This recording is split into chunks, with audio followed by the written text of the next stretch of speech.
देखिए, एक बात बहुत स्पष्ट समझना चाहिए कि धर्म दुनिया में एक ही है, क्योंकि धर्म की जो परिभाषा है धृति क्षमा दमोस्तेयम शौच इंद्रिय निग्रह धी विद्या सत्यम अक्रोधो दशकम धर्म लक्षण। मैं चैलेंज करके कहता हूं, दुनिया में कोई दूसरा रिलीजन, मजहब, मत, पंथ बता दीजिए जो इस डेफिनेशन के ऊपर आता हो।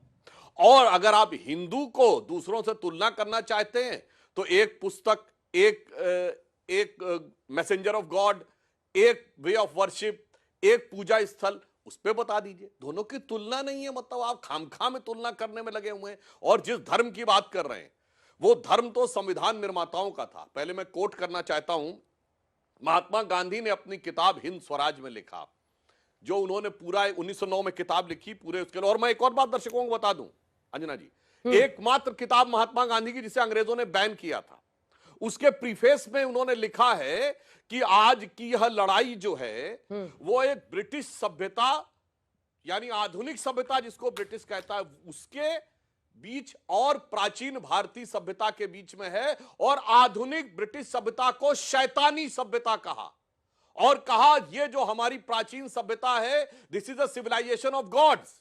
और उन्होंने कहा कि यदि मुक्ति की बात हम करते हैं तो we want to begin in English without Englishman. ये स्वराज्य नहीं हो सकता।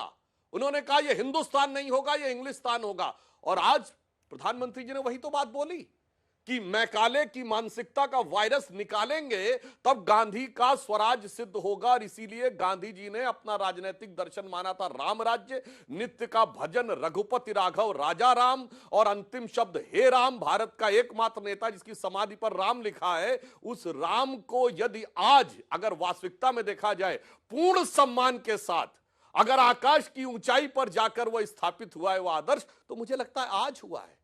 इसमें तो कहीं कोई किंतु परंतु की गुंजाइश ही नहीं है। इसीलिए मैं कहना चाहता हूं कि आज विश्व के श्रेष्ठतम मूल्यों का आदर्श यदि पूरी दुनिया में दिख रहा है। मैं एक और बात कहता हूं, यद्यपि बात मैं पहले भी बोल चुका हूं अंजना जी, जो लोग हमें ना भी मानते हो हिंदू धर्म को, जो भगवान राम में आस्था नहीं भी रखते हैं, जो सिर्फ इसे कथा कहते हैं, तो मैं चैलेंज करके उनसे पूछता हूं, दुनिया में एक कथा ही तुम ऐसी बता दो जहां पिता के एक वचन के ऊपर राजपाट छोड़ के कोई जाने को तैयार हो, और जिस भाई को शासन मिल रहा हो वो शासन छोड़ के खड़ाऊ रख के शासन करने को तैयार हो। चैलेंज के साथ पूछता हूं।